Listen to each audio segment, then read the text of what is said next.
사복음서를 시작한 이후에 이제 마태복음 벌써 9장까지 이르게 되었습니다. 마태복음 9장 14절 이하의 말씀으로 새 포도주는 새 부대에, 이 말씀을 익히 하는 우리가 잘 아는 본문의 말씀이죠. 그림 한 장 보겠습니다.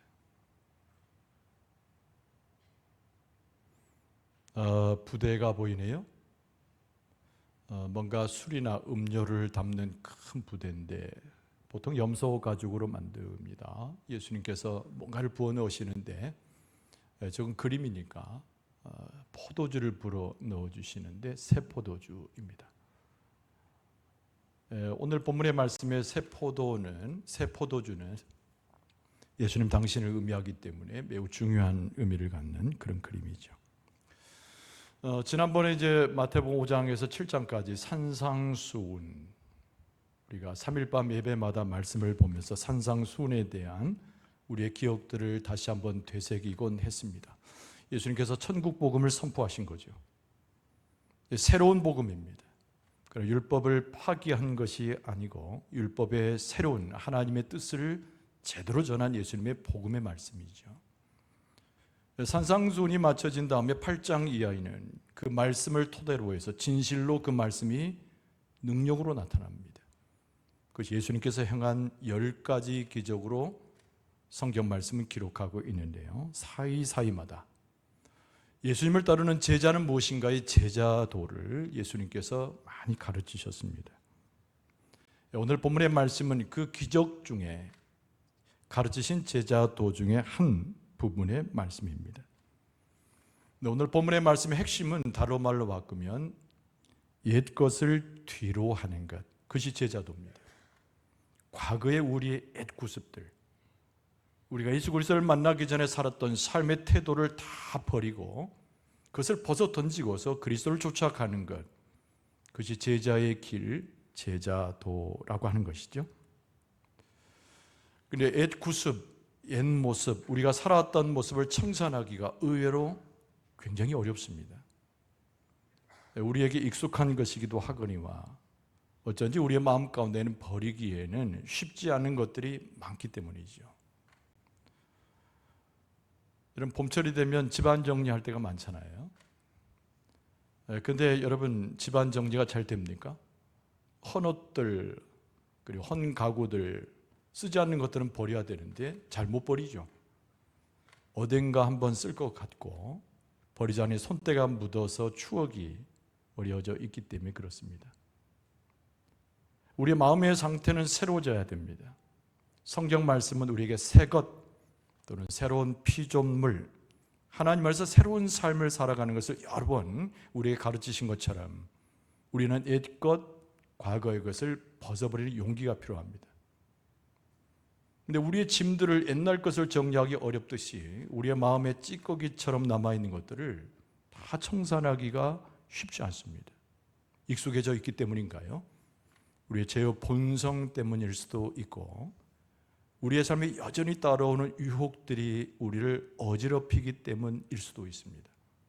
그러나 오늘 본문의 말씀은 우리에게 예수님의 제자가 되고자 하는 자의 제자 길은 과거의 것, 이 것을 완전히 벗어버릴 것을 우리에게 권면하는 말씀입니다. 역사적으로 보면 이스라엘 백성들 가운데 누가 오셨어요? 메시아 예수 그리스도께서 오셨습니다. 새로운 시대를 여신 것이죠. 여러분, 우리에게도 예수 그리스도의 역사하심은 유효합니다. 그래서 우리의 시대는 과거에 머물지 않고 새 시대를 살아요. 역사적으로 이스라엘 백성만이 아니라 한 사람 한 사람 개인에게 있어서도 새로운 시대를 약속합니다. 성령께서 주장하셔서 예수 그리스도가 내 안에 계시면, 하나님의 통치가 우리 안에 있으면 우리는 새로운 삶을 추구할 수 있어야 됩니다. 이것을 벗어버리는 지혜와 용기는 당연한 것이죠.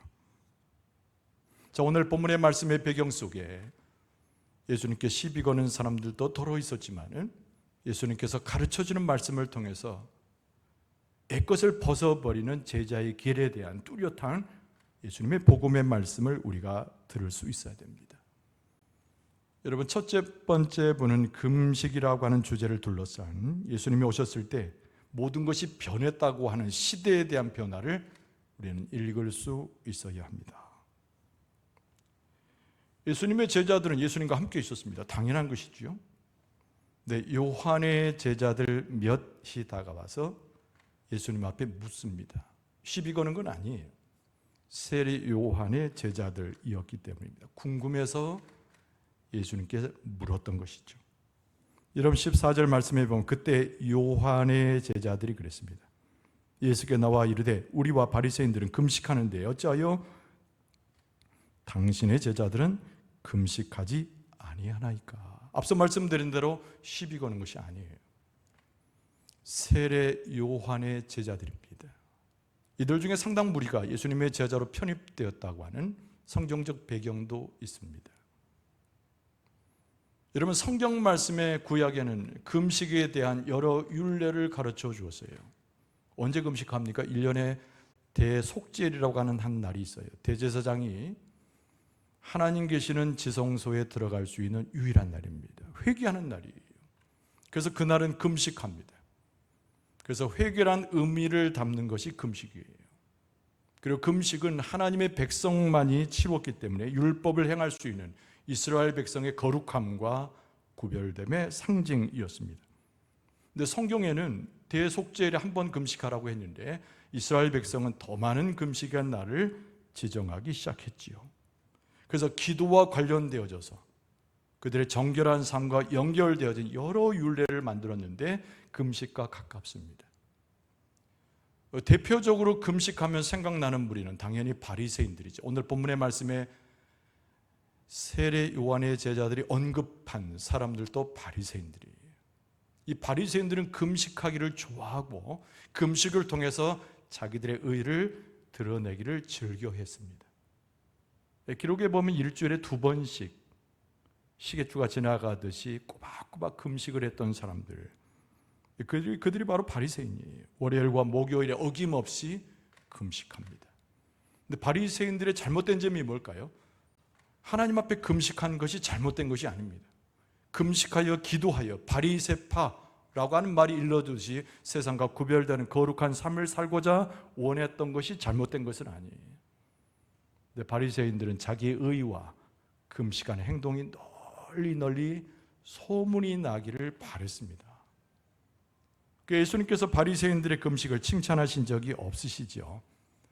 오히려 바리새인들의 금식하는 모습과 널리 전하고자 하는 그들의 잘못된 행태에 대해서 예수님께서는 꼬집어 말씀하신 적이 있어요. 여러분 마태복음 6장 16절에 보면 금식할 때에 너희는 외식하는 자들과 같이 슬픈 기색을 보이지 말라. 그들은 금식하는 것을 사람에게 보이려고 얼굴을 흉하게 하느니라. 이 바리새인들의 금식에 대해서 예수님께서 꾸짖은 말씀이에요. 대속죄일 뿐만 아니라 이스라엘 백성이 하나님께 기도하기 위해서 썼던 이 금식을 바리새인들은 빗바랜 것으로 잘못 응용한 것이죠. 금식하는 그 자체가 잘못됐다기보다는 금식하는 마음, 또 금식을 널리 전하고자 하는 의를 드러내고자 하는 그들의 태도가 예수님 보시기에는 합격을 받을 수 없었습니다.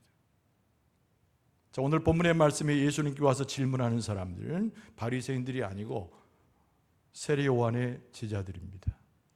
세례 요한의 제자들이 와서 예수님 앞에 묻는 거예요. 아까 14절 말씀을 먼저 읽지 않았습니까? 예수님께서 질문하는 거예요. 우리뿐만 아니라 세례 요한의 제자인 우리뿐만 아니라 저 바리새인들도 금식하는데 왜 당신의 제자들은 금식하지 않습니까? 라고 묻는 거예요. 아까 말씀드린 대로 세례 요한의 제자들이 예수님 앞에 이 말을 하는 것은 시비 거는 것이 아닙니다. 바리새인과 전혀 다른 금식을 이들은 행하고 있었기 때문이죠. 여러분 세례 요한은 어디에 살았어요? 광야에 살았어요. 메뚜기와 석청을 먹고, 그렇죠? 허리에 가죽띠를 대고 금욕 생활을 했습니다. 그래서 세례 요한은 바리새인이 아니에요. 조금 어렵게 말하면 SM파에 속한 사람인데 금욕주의, 자기의 삶을 굉장히 가난하게 만들고 광야에서 생활하게끔 자기의 삶을 갖추어서 하나님의 경건을 가지려고 애썼던 사람들입니다. 그리고 세례 요한의 특징은 뭐죠? 예수께서 오시기를 기다리는 겁니다. 메시아에 대한 대망인 거죠. 세례 요한의 제자들도 똑같았어요. 메시아가 우리 가운데 오실 것이다. 그래서 메시아가 오실 것을 대비해서 죄사함의 은총을 소망하는 금식을 한 거예요. 똑같은 금식을 해도 바리새인과 전혀 다른 것이죠. 그런데 그들의 눈에는 예수님은 아직 메시아로 보이지 않았어요. 그냥 훌륭한 선생님 정도 되는 겁니다. 하나님의 말씀을 잘 가르쳐주는 선생, 랍비 정도 되는 거예요. 위대한 스승으로 보인 겁니다. 근데 금식하지 않은 거거든요. 막 메시아를 대망하고 회개하며 하나님 앞에 바로 서야 할 이 금식을 왜 이 훌륭한 선생님이신 예수님의 제자들은 금식하지 않을까? 이렇게 질문하는 거예요. 근데 예수님께서 우문현답이라고 할까요? 질문하는 방식을 통해서 적절한 답변을 하시죠. 그게 15절 말씀입니다. 상반절에 보면 예수께서 그들에게 이르시되 혼인집 손님들이 신랑과 함께 있을 동안에 우리가 슬퍼할 수 있느냐라고 질문하시는 거죠. 예수님의 질문은 이런 거예요. 금식은 슬플 때 하는 거죠. 뭔가 무너졌을 때 하는 거예요. 애통을 드러내는 겁니다. 갈망이 변해서 그들의 마음에 답답한 것을 뚫고자 하는 열심을 드러내는 것이 금식입니다. 자기 목숨을 버리는 행위와 유사한 거잖아요. 그래서 예수님께서 말씀하셔요. 혼인집이 있어요. 근데 기다리던 신랑이 와서 축제를 여는데 그것에 금식이 어울리겠느냐라고 예수님께서 질문하신 거죠. 예수님의 비유로 말씀하신 혼인집의 신랑은 누굴까요? 예수님이죠. 예수님. 여러분, 그 당시에 우리가 혼인의 그 관례에 대해서 우리가 조금 보면 우리가 상식적으로 압니다마는 신부는 자기 집에 머물러 있고 언제쯤 온다고 하는 신랑이 당도해가지고 혼례를 치르는 방식입니다. 신랑이 오기를 기다리는 거예요. 이 모습은 뭐예요? 세례 요한의 제자들이 메시아가 오실 것을 굉장히 갈망하면서 하나님께 기도하고 금식하는 모습과 유사한 겁니다. 그런데 예수님 말씀하시기 이미 신랑이 왔다는 거예요. 신랑이 누굴까요? 예수 그리스도 당신인 줄로 믿습니다. 이걸 이야기하는 거예요. 그러니까 메시아가 이미 왔는데 그들은 깨닫지 못한 겁니다. 메시아가 그들 앞에 서 있는데 예수님과 함께 했던 제자들 말고는 바리새인은 말할 것도 없고 세례 요한의 제자들도 눈치채지 못한 것이죠. 그래서 이미 신랑이 온 거예요. 그러니까 기쁨으로 하나님을 찬송하고 즐거워하면서 이 혼인집 잔치에 들어가야 하는데 우리로 하여금 울고불고 하는 금식에 들어가지 않느냐고 묻는 것은 옳지 않다고 하는 예수님의 답변인 것이죠. 많은 사람들이 기다렸던 메시아가 누구인가?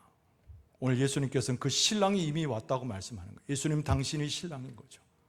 모두에게 기쁨을 주고 모두에게 만족을 주고 모두에게 소망을 주는 예수 그리스도가 신랑이신 줄로 믿습니다. 우리 이렇게 고백해요. 아멘이라고. 근데 그 당시 사람들은 인식을 못했다니까요. 메시아를 그냥 기다리고 있는 거예요. 2000년 전에 예수님께서 오셨습니다. 메시아로 오셨어요. 여러분, 메시아는 히브리어로 그리스도 똑같은 얘기예요. 그리스도는 헬라어고 메시아는 히브리어 같은 말입니다. 기름 부어 세운 종이란 뜻이죠. 제사장이고 선지자요. 그리고 왕 같은 분이에요. 그거 이제 가리키는 거예요. 그게 메시아입니다. 메시아의 뜻이에요. 기름 부어 세운 왕, 선지자, 그리고 제사장. 예수님이 그렇게 오셨다는 거예요. 그러니까 2000년 전에 오신 예수 그리스도께서 그들 앞에 서 계셨습니다. 그래서 지금은 기뻐할 때라고 하는 것을 일러주십니다. 여러분, 성령으로 기름 부음을 받아서 2000년 전에 오늘 본문의 말씀이 그들 앞에 서신 예수 그리스도께서 지금도 우리에게 서셔서 하늘의 복된 복음과 기쁨과 즐거움을 선포하고 계시는 줄로 믿습니다. 2000년 전에 예수께서 오셨던 것은 초림하신 예수 그리스도를 당연히 이야기하는 것이죠. 예수님을 통해서 무엇이 선포돼요? 하나님의 나라가 선포됩니다. 여러분, 구약에 수많은 선지자들이 있었지만은 메시아의 올 것을 예언했을 뿐이지 그들은 정확한 하나님의 나라에 대한 선포가 불가능했어요. 경험하지 못했기 때문이죠. 그러나 예수 그리스도는 하나님이시고 하나님이 직접 사람의 몸을 입고 오셔서 메시아 그리스도가 되셨기 때문에 하나님의 나라를 그의 삶 속에 선포하신 거예요. 여러분, 예수님께서 십자가에 죽으셨지만은 3일 만에 어떻게 되셨어요? 생명으로 부활하신 줄로 믿습니다. 그게 메시아예요. 그러니까 여러분, 사순절에 우리가 만나야 할 예수님은 우리에게 천국의 복음을 가져오셔서 슬픔과 낭만과 무너짐과 깨어짐 상태인 우리를 일으켜 세우시는 천국의 놀라운 능력이요, 천국의 놀라운 기쁨이요, 천국의 놀라운 즐거움인 줄로 믿습니다. 예수님을 경험하면서도 여전히 과거의 모습을 갖고 있는 것은 옳지 않죠. 예수님 앞에 서 계심에도 불구하고 메시아를 못 만난 사람들처럼 금식해야 된다고 예수님과 제자들을 설득하는 그들의 어리석음을 우리는 반복해서는 안 되겠지요. 우리의 눈이 열려서 우리 앞에 계신 예수 그리스도를 보고 우리의 귀가 열려서 메시아 되신 예수 그리스도의 음성을 들어야 될 줄로 믿습니다. 천국 복음은 이미 선포된 거예요. 이 교회가 있는 이유도 성령의 역사 가운데서 교회가 세워짐에 예수 그리스도의 복음을 증거하기 위해서 세워진 거 아니에요. 근데 그 복음의 핵심은 암울해서 눈물 가운데, 고통 가운데 메시아를 그리며 기도했던 그 모든 모습이 이제는 기쁨과 환희와 즐거움으로 바뀌어지는 것을 우리에게 말씀합니다. 여러분, 예수 그리스도께서 메시아로 2000년 전에 오신 것처럼, 2000년에 기독교 역사에 함께한 것처럼, 지금도 우리와 함께 하신 것처럼 죄사함의 은총과 새로운 삶을 허락해 주실 줄로 믿습니다. 그런데 오늘 본문의 말씀 가운데 놓쳐서는 안 되는 말씀이 15절 하반절이, 그러나 신랑을 빼앗길 날이 이르리니 그때는 금식할 것이니라. 사순절에 금식하는 분들 더러 있지요. 왜 우리는 금식할까요? 예수님께서 이 말씀에 우리는 근거해서 금식하는 거예요. 그러니까 오늘 본문의 말씀 가운데 15절 상반절에는 그 당시에 예수님 앞에 물었던 세례 요한의 제자들을 향한 말씀이에요. 바리새인과 유리방황하는 자들에게 새로운 복음과 소망을 주시면서 하신 말씀인데, 여기 15절 하반절은 지금 살고 있는 재림의 주를 기다리는 지금 우리에게 주신 말씀입니다. 예수님께서는 그들 가운데 금식할 필요 없다고 그러셨어요. 신랑이 이미 왔고 메시아가 왔고 메시아를 통하여 구원을 선포하고 부활의 주로 승리했기 때문에 슬퍼하지 말고 애통하지 말고 구원의 은총을 받아들이고 하나님의 복을 누려서 주의 백성으로 즐거워야 될 줄로 믿습니다. 이게 선포된 거예요. 그래서 2000년 동안 교회는 즐거워하고 기뻐하고 찬송할 수 있어요. 그럼에도 한편으로는 사순절이 될 때 금식하게 됩니다. 왜 우리는 금식할까요? 예수님의 말씀을 어겼기 때문인가요? 앞에서 제가 설명해 드린 대로 15절 하반절 이 말씀 때문에 금식하는 거예요. 그러나 신랑을 빼앗길 날이 이르리니 그때는 금식할 것이니라. 신랑을 빼앗길 날이 있다는 거예요. 혼인잔치에 신랑이 들어와서 신부와 혼례를 치르고 기쁨의 잔치가 돼서 많은 사람들에게 기쁨을 주고 동네 사람들이 어울려 춤을 추었는데, 문제는 그 신랑을 빼앗길 날이 온다는 거죠. 예수 그리스도께서는 이 땅에 오셔서 하나님의 나라를 선포하고 복음을 말씀하셨지만, 예수님 가시는 길은 십자가를 지고 우리의 죄를 대속해서 죽는 십자가의 길이었는 줄로 믿습니다. 부활하셨어요. 그러나 다시 하늘로 올라가셔서 다시 재림하십니다. 예수님은 지금 하늘 우편에 계시고 이 세상의 마귀와 모든 사탄의 존재가 박멸된 것이 아니고 공중 권세 잡은 자들 유혹 가운데서 여전히 시달리고 있는 것이 우리의 모습이에요. 그래서 우리의 마음 가운데는 오늘 본문의 말씀에 나오는 세례 요한의 제자들이 그랬던 것처럼 다시 오실 예수 그리스도, 다시 오실 메시아를 대망하면서 우리의 금식이 합당하게 하나님 앞에 드려질 수 있어야 되는 거예요.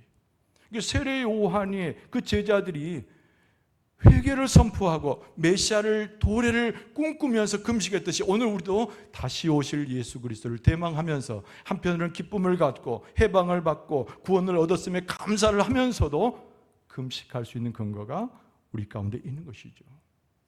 그러니까 예수 그리스도께서 오셨던 그 놀라운 은총의 메시지는 모든 에게 해방과 구원을 주는 것이 같지만 다시 마지막 날, 구원의 날, 심판의 날에 예수님께서 다시 오셔서 그 재림의 날에 예수께서 다시 오실 터이니 그것을 찬송하고 기뻐할 뿐만 아니라 금식하기까지 기도하여 기다리라는 메시지가 함께 들어있는 줄로 믿습니다. 우리는 그 이중적인 것을 함께 어우러져서 예수 그리스도의 복음을 이해하는 사람이 되어야 돼요. 우리의 눈을 뜨게 하고 우리의 귀를 열게 하고 우리의 심령을 완전히 열게 해서 우리의 구원주 되실 뿐만 아니라 다시 오셔서 온전한 구원을 이루시는 예수 그리스도를 성령의 은혜로 우리의 심령에 모셔드릴 수 있기를 바랍니다. 이 고백이 우리 사순절을 지나면서 함께 고백돼야 되는 거예요. 한편으로는 즐거워하고 기쁜 거죠. 예수님의 부활을 생각하니까. 그러나 한편으로는 고통스럽고 예수님의 십자가를 볼 때 기도가 절로 나와요. 금식도 하는 거예요. 그래서 오늘 본문의 말씀은 시대를 초월하여 예수님께서 가르치시는 진리의 말씀을 접하게 됩니다. 그러면서 그 유명한 새 포도주 새 부대, 그 비유의 말씀이 곧바로 이어지게 돼요. 그건 뭐냐면 옛 것이라고 하는 것은 새로운 것과 양립할 수 없다는 거예요.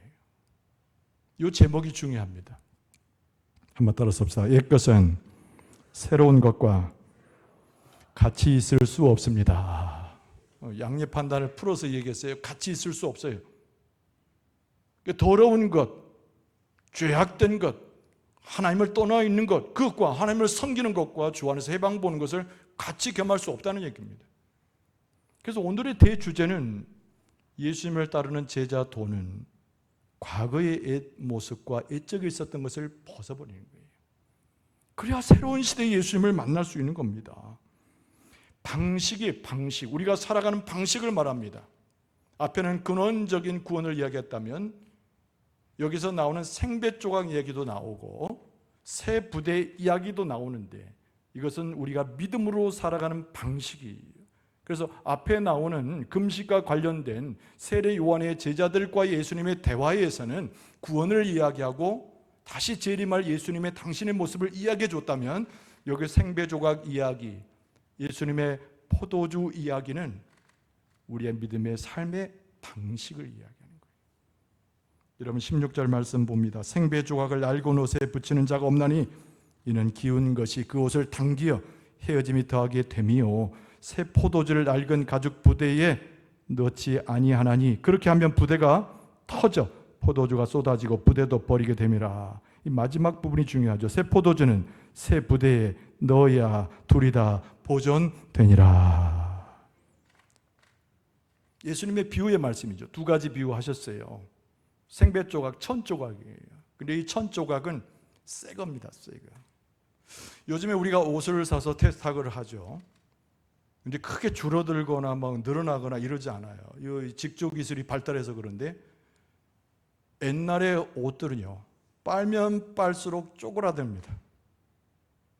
지금 같은 직조 기술이 부족했기 때문이죠. 그러니까 헌옷이라고 하는 것은, 오래된 옷이라고 하는 것은 여러 번 세탁을 경험해서 쪼라들 대로 쪼라든 거예요. 예수님께서 말씀하셨어요. 오래된 그 옷에 구멍이 났어요. 지금 같으면 새 옷 산 입겠지만 옛날 형편은 그렇지 못했겠지요. 그래서 그 구멍 난 부분을 뭔가로 떼워야 돼요. 헝겊으로. 근데 지혜로운 사람은 쪼라들 대로 쪼라든 헝겊으로 떼워야 맞아요. 근데 그 헝겊을 쉽게 찾지 못했던지 생배 조각, 그러니까 온전한 새 천을 갖다 붙이는 사람이 있다는 거죠. 예수님께서 비유하신 거예요. 그럼 한번 빨아봐라는 거예요. 근데 오래된 옷은 조금 줄어드는 모양 태가 안 나지만 그 새롭게 붙인 그 천은 쪼라든다는 거죠. 이게 바느질했어요. 쪼라들어요. 서로 실이 당겨가지고. 그렇지 않아도 헤어졌던 옷이 더 크게 찢어져서 구멍이 더 크게 되는 거예요. 생배 조각도 못 쓰고 옷도 찢어져서 입을 수 없게 됐다는 얘기입니다. 새로운 천을, 좋은 천을 오래된 옷감에다 붙이지 말라는 거예요. 그 새로운 천을 뭘 의미하죠? 예수 그리스도의 복음을 우리의 삶에 낡고 쪼라들고 아무것도 아닌 것에 붙여내지 말라는 겁니다. 할렐루야. 근데 우리에게 훨씬 각인된 비유는 포도주 비유죠. 새 부대, 새 포도주 비유가 훨씬 더 우리가 기억하고 있는 그 말이에요. 근데 유사한 겁니다. 당연히 새 포도주는 예수님이죠. 그것을 담아내는 부대가 문제가 되는 거예요. 아까 그림 처음에 봤을 때 제가 설명을 했습니다. 보통 염소 가죽으로 만들어요. 지금처럼 가죽이 이렇게 좋게 만든 가방이 있었겠습니까? 염소 가죽이 좋은 거예요.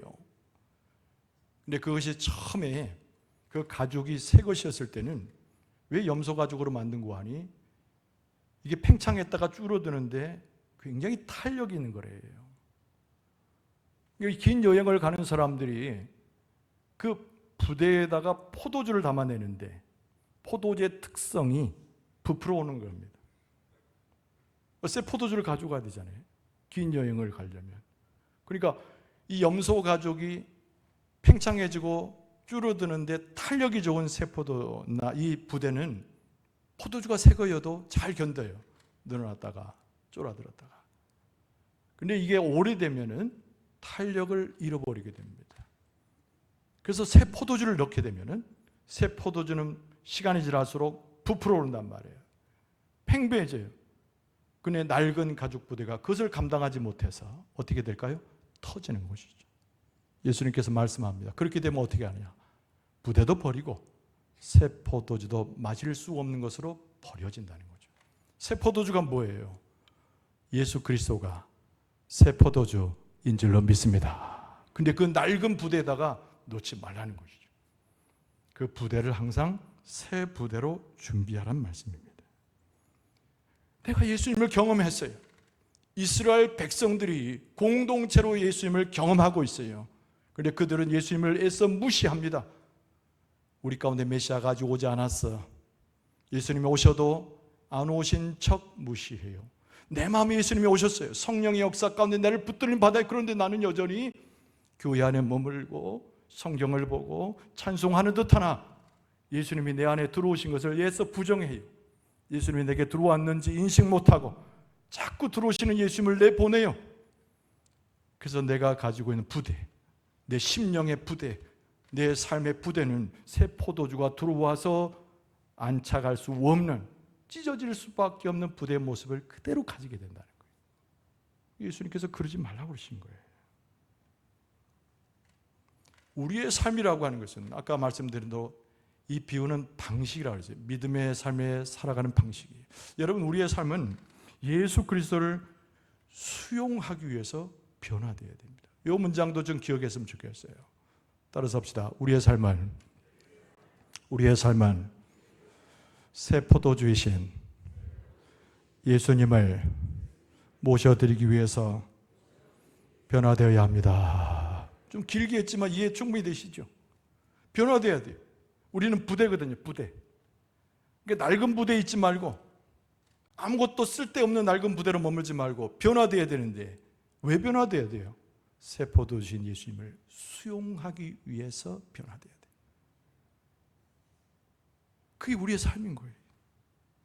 그러니까 여러분, 예수 그리스도를 수용하기 위해서 변화되는 거예요. 내가 새해가 밝아서 금년에는 이것도 하고 저것도 하고 싶어서 변화돼야 되지. 그건 목표가 아닙니다. 내가 좀 젊어지고 싶어서 다른 사람들 칭찬받기 위해서 옷매무시나 이런 것들을 새롭게 해야지 목표가 아닌 거예요. 믿음의 사람은 참된 믿음의 사람으로 세워지기 위해서, 내 삶이 하나님의 영광을 드러내는 삶이 되기 위해서 예수 그리스도라고 하는 새 포도주가 들어와야 되지 않겠어요? 그러기 위해서 우리를 변화시키고 준비시키는 거예요. 우리가 이 문장을 잘 기억해야 됩니다. 그 17절 이하의 말씀을 보면 새 포도주를 낡은 가죽 부대에 넣지 아니하느니 그렇게 하면 부대가 터져 포도주도 쏟아지고 부대도 버리게 됨이라. 새 포도주는 새 부대에 넣어야 둘이 다 보존되느니라. 이 마지막 부분이 너무 중요한 거예요. 새 포도주는 그 포도주, 예수님은 새 포도주야. 근데 중요한 것은 그 새 포도주를 담아내는 새 부대로 우리가 변화돼야 돼요. 그 목적이 뭐라고요? 새 포도주인 예수님을 우리 안에 수용하고 들어오기 위해서. 그래서 우리의 심령과 우리의 삶이 새 부대처럼 준비되어야 되는 겁니다. 여러분, 새 부대는 무엇일까요? 어떤 것으로 준비되어야 새 포도주이신 예수 그리스도의 정말 감칠날 뿐만 아니라 생명이 되어지는 새 포도주가 우리 안에 들어올까요? 여러분, 그것은 몇 가지가 있는데 첫 번째는 회개하는 마음이 있어야 됩니다. 오늘 대주제가 뭐예요? 과거의 것을 버리는 거예요. 옛 행실을 버리는 거예요. 회개를 통하지 않고는 불가능한 겁니다. 여러분, 회개하는 심령이 우리 안에 찾아오고 회개하는 것으로 주님 앞에 서면 설수록 우리는 새 부대로 준비되게 될 줄로 믿습니다. 겸손해야 됩니다. 그리고 이 겸손은 성격의 겸손이 아니에요. 우리의 영혼이 겸손해야 됩니다. 하나님의 말씀을 받을 만한 겸손, 하나님이 명하실 때 들을 만한 정결된 겸손, 이게 필요한 거예요. 그래서 육신의 겸손, 성품의 겸손이 아니고 그 사람 성격이 참 좋아 부드러워, 그 겸손이 아니고 우리의 영혼의 겸손이 필요합니다. 하나님의 말씀과 그 은혜를 받아들일 만한 겸손이 우리에게 필요한 거예요. 그리고 무엇보다도 성령의 인도하심 가운데 순종하는 모습이죠. 아까 말씀드린 것처럼 이스라엘 백성 가운데 예수님이 오셨어요. 국가적으로 이스라엘 백성의 공동체를 살리시고, 그리고 한 사람 한 사람의 개인에게 오셨어요. 그런데 예수 그리스도께서 오실 때 무슨 역사가 있었어요? 성령의 역사가 있었다는 거예요. 교회가 세워졌습니다. 여러분, 교회는 무엇으로 세워졌어요? 사람의 힘과 사도들이 갖는 지식과 그들의 경험으로 세워진 것이 아니고 예수께서 보내신 성령에 의해서 교회가 세워진 줄로 믿습니다. 그러니까 성령의 인도하심에 순종하고자 하는 마음으로 준비되는 것이 새 부대를 준비하는 거예요. 우리의 지식 별로 써먹을 데 없습니다, 여러분. 뭐 대단한 것 같지만 별거 아니에요. 우리가 살아오면서 우리가 수없이 경험했던, 수없이 우리의 몸으로 받아들였던 많은 지혜라고 하는 것, 삶을 살아가는 수완이라는 거 한순간에 우리를 속이는 것이에요. 근데 성령이 우리를 인도하심으로 우리가 순종하는 삶으로 주 앞에 설 때 우리는 새 부대로 준비되게 될 줄로 믿습니다. 하나를 더 추가한다면 하나님의 말씀을 들을 수 있는 영적인 상태로 준비되어야 되겠죠. 너무 중요한 거예요.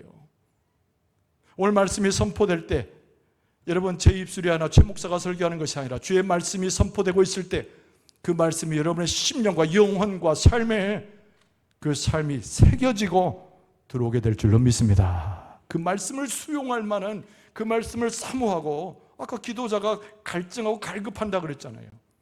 이 갈급한 마음에 채워지는 거예요. 하나님의 말씀이 채워지고 성령의 은혜가 채워지고 하나님의 역사가 채워지는 거예요. 할렐루야. 이게 그걸로 준비되는 거예요. 우리는 부대를 준비하는 거예요. 우리가 포도주가 아니에요. 우리는 부대를 준비하는데 그렇게 새롭게 된, 과거에 더럽고 추악하고 죄악 가운데 있었던 그 낡은 거 벗어버리고 새로운 부대로 준비되는 것이죠. 여러분, 성령께서 역사하실 때, 그리스도의 십자가가 우리의 심령과 삶에 세워질 때 우리는 새 부대로 하나님 앞에 준비되게 될 줄로 믿습니다. 새 포도주가 뭐예요? 아까도 설명했지만 우리에게 기쁨을 주는 하늘의 놀라운 기적 같은 것입니다. 여러분, 새 포도주를 맛보는 자마다 세상에서 알지 못하는 기쁨과 즐거움을 경험하게 되는 줄로 믿습니다. 공동체가 성령의 충만함을 갖게 되면 부흥하게 되어 있어요. 오늘 기도자 이야기 자꾸 해서 죄송합니다만 숫자가 증거하다는 것을 넘어간다고 기도하셨어요. 숫자의 증거가 부흥이 아니고 한 사람 한 사람이, 교회 공동체가 하나님 안에서 성령으로 충만해지고 말씀으로 충만해지고 능력으로 충만한 것이 진정한 부흥인 줄로 믿습니다. 그러니까 이 새 포도주라고 하는 것은 우리로 하여금 성령의 역사할 가운데 기쁨과 변화와 우리 공동체를 그렇게 새롭게 하는 거예요. 근데 우리가 만들어내는 것이 아니에요. 예수 그리스도가 새 포도주예요. 우리가 그 부흥을 어떻게 만들어요? 우리가 그런 요소를 어떻게 만들어내? 우리끼리 잘 해봐서 우리끼리 즐거움을 갖자, 우리끼리 능력을 얻자, 불가능한 겁니다. 우리 그저 새 부대를 준비할 뿐이에요. 새 포도주가 되신 예수님께서 우리를 찾아오시고 우리의 새 부대에 새 포도주로 오시게 될 때 공동체와 개인이 변화되게 될 줄로 믿습니다. 요한복음에 예수님께서 처음으로 행하신 기적이 뭐냐면 가나 혼인잔치 안에요. 6개의 돌 항아리에 뭐가 들어있어요? 물밖에 없었어요. 물로 뭘 만드셨어요? 포도주로 변하게 하신 줄로 믿습니다. 잔치를 즐겁게 한다는 정도의 의미일까요, 그것이? 예수님은 새 포도주, 예수님께서는 잔치를 즐겁게 하고 완벽하게 하고 실망하여 그 잔치를 떠날 사람들을 다 가로막고 오히려 주인장이 칭찬을 받을 만한 천국의 혼인잔치로 우리의 삶을, 우리의 공동체를 이끌어 주실 줄로 믿습니다. 아까 드린 말씀처럼 초대교회가 시작될 때 오순절에 무엇이 부어졌어요? 마가다락방에 성령의 역사가 부어지게 된 줄로 믿습니다. 이 성령의 역사로 새로운 것이 충만해지는 그것이 오늘 본문의 말씀에 비유되고 있는 새 포도주예요. 오늘 본문의 말씀의 핵심이 뭐냐면은 새 부대를 준비해야 된다는 것인데, 새 포도주가 들어올 만한 새 부대를 준비해야 된다는 건데, 다른 성경 구절에 보면은 우리가 거듭나서 새 것이 된다고 말씀하고 있어요. 고린도 후서 5장 17절에 보면 사도 바울이 성령의 음성으로 이렇게 썼습니다. 그런즉 누구든지 그리스도 안에 있으면 새로운 피조물이라. 이전 것은 지나갔으니 보라 새 것이 되었도다. 거듭난 거죠. 그러니까 새 부대라고 하는 것은 예수 그리스도를 믿음으로 성령의 역사로 완전히 거듭나는 것을 말씀하는 거예요. 여러분, 두 번째 삶의 믿음의 방식은 우리의 삶 자체가 변하는 거예요. 그래서 지금 새 포도주, 새 부대, 삶의 방식이라고 제가 설명했어요. 그러니까 우리가 어떤 방식으로 바뀌느냐. 여러분, 빌립보서 2장 12절 이하에 보면 그러므로 나의 사랑하는 자들아 너희가 나 있을 때뿐 아니라 더욱 지금 나 없을 때도 항상 복종하여 두렵고 떨림으로 너희 구원을 이루라. 할렐루야. 우리의 삶의 방식은 구원을 이루어가는 것이에요. 뭐 화려하게 만들고 세상에서 돈 많이 벌고, 여러분 그것도 일종의 복이에요. 구약 성경에서 말씀할 때 영으로도 부유하고 육신적으로도 부유한 것도 분명히 하나님께서 온 복이지만은 가장 중요한 복은 구원을 이루는 우리의 삶으로 하나님 앞에 서 있는 것이 최고의 복인 줄로 믿습니다. 그게 우리의 삶의 방식, 믿음의 방식이라는 거죠. 아까 우리가 복창했잖아요. 우리의 삶은 새 부대로 준비되는데 왜 그래요? 예수 그리스도를 수용하기 위해서 그런 거예요. 할렐루야. 굉장히 중요한 말이에요. 내가 뭐 달라지고 내가 어떻게 되고 그것이 아니에요. 예수님이 내 안에 들어오시면, 성령께서 우리와 함께 하시면 당연히 우리의 삶은 천국 백성으로 바뀌어지게 될 줄 믿습니다. 그런데 새 부대를 잘 준비하는 거예요. 예수님을 수용하는 새 부대를 잘 준비하는 거예요. 그리스도를 거부한다는 것이 뭘까요? 그리스도를 거부한다는 것이, 이제 말씀을 정리하면서 제가 결론적으로 드리는 건데, 그리스도를 거부한다는 것이 뭐예요? 아까 어리석은 자처럼 자꾸 생배 자국 가져와가지고 그 새천 자국 갖고 와가지고 그대로 헛옷을 둔 채 자꾸 기워가지고 뭘 만들어내는 사람이 어리석은 사람을 넘어서서 그리스도를 거부하는 사람이에요. 새 포도주가 앞에 있는데도 불구하고 새 부대는 준비하지 못한 채 쏟아지는 포도주를 보고 불평하는 사람, 허망한 사람을 넘어서서 그리스도를 거부하는 사람이에요. 여러분, 우리는 성령을 통해서 알게 되었습니다. 예수 그리스도가 우리의 메시아요, 예수 그리스도가 우리의 구원주임을 알고 고백하게 된 줄로 믿습니다. 우리 안에, 우리의 심령 안에 새 부대를 준비한 우리 안에 예수 그리스도가 충만해지길 누가 원하세요? 우리 아버지 하나님께서 원하시는 줄로 믿습니다. 하나님이 원하시는데 불가능한 게 아니에요. 하나님이 원하시는데 예수 그리스도가 우리 안에 충만하게 되는데, 중요한 것은 우리가 새로운 부대를 준비하는 겁니다. 여러분, 우리의 믿음의 양식은 이렇게 항상 구원에 이르기까지 그것을 매진하는 거예요. 새로운 부대로 준비되기 위해서 매진하는 거예요. 근데 이마저도 성령께서 이끄시는 일이고, 성령께서 함께 하시는 일이고, 성령께서 완성해 주시는 일들인 줄로 믿습니다. 그래서 성령의 사람이 되어야 되는 거예요. 예수 그리스도의 사람이 되어야 됩니다. 그래서 오늘 본문의 말씀은 예수님께서 직접 하신 말씀이기도 하고, 예수님께서 2000년이 지난 지금까지도 우리에게 유효하게 진리로 말씀하고 계신 말씀입니다. 이런 부대를 잘 준비할 수 있기를 바랍니다. 금식하되 기쁨과 즐거움과 동시에 다시 오실 예수 그리스도를 대망하면서 기도하는 주의 백성으로 설 수 있기를 바랍니다. 주의 은총이 충만하고 말씀 가운데 다시 서서 성령의 인도함 받아서 우리의 눈을 열고 귀를 열어서 주 앞에 온전히 서서 믿음의 방식, 믿음의 삶을 제대로 살아가는 여러분과 저의 모습 되어줄 수 있기를 주의 이름으로 축원합니다.